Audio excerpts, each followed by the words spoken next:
Oh yes, baik lagi di channel Top Jawab Jawab Reza. Kali ini gue akan bahas materi tentang masih melanjutkan akuntansi leasing. Tapi di sini gue akan bahas tentang akuntansi untuk lessor dan beberapa isu khusus berkaitan dengan sewa. Oke, kita lihat di sini guys.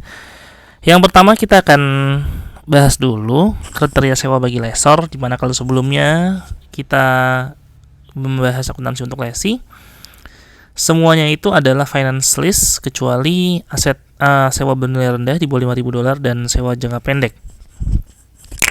Nah, tetapi untuk lessor ini dia masih menggunakan kriteria yang sama dengan PSAK 30 ya, di mana urutan-urutan penentuan dia adalah operating lease atau finance lease itu menggunakan urutan-urutan yang ada di PSAK 30. Nah, kita lihat di sini.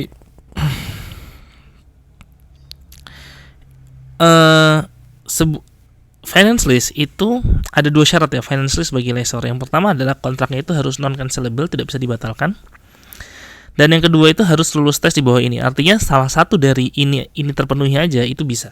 Salah satu aja itu sudah masuk ke kriteria finance lease. Nah, apa aja kriterianya? Yang pertama adalah apakah ada transfer kepemilikan. Yang kedua, apakah ada opsi pembelian ya, bergen purchase option.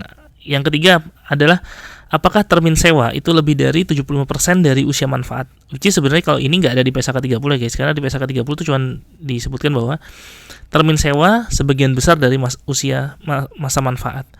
Nah, tapi untuk mempermudah aja, dan ini adalah standar yang dipakai juga di Amerika ya, itu dia pakai angka 75% ya. Apakah termin sewa itu lebih dari 75% dari usia manfaat.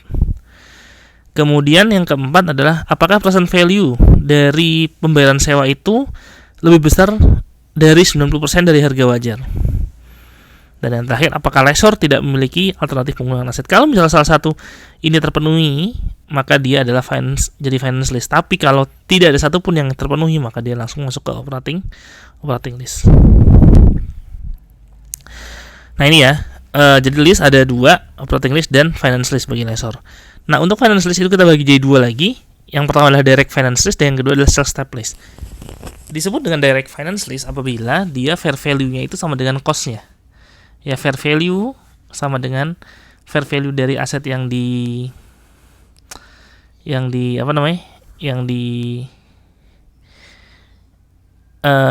sewakan itu sama dengan cost-nya. Sedangkan untuk sales type lease itu jika fair value-nya tidak sama dengan cost-nya. Seperti itu guys.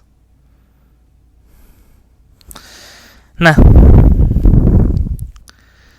kita lihat di sini guys. Bagaimana cara menghitung lease payment. Jadi gini, kalau kemarin ya kita udah bahas ya, di lesi itu lease payment itu selalu diketahui di awal, karena memang lesi tidak ada urusan untuk menghitung annual lease payment. Menghitung annual lease payment itu adalah tanggung jawabnya lessor. Ya, tanggung jawabnya lessor. Nah, lalu bagaimana caranya si lessor menghitung annual lease payment? Nah, caranya adalah ya, jadi dimulai dari fair value asset ya, pertama fair value asset.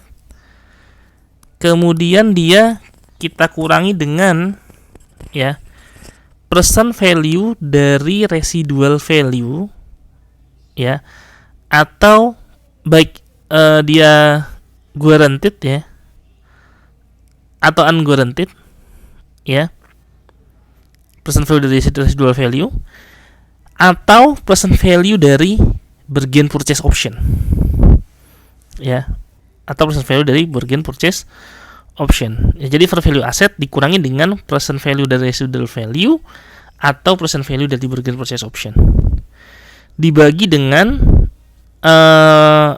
present value faktor present value annuity due ya,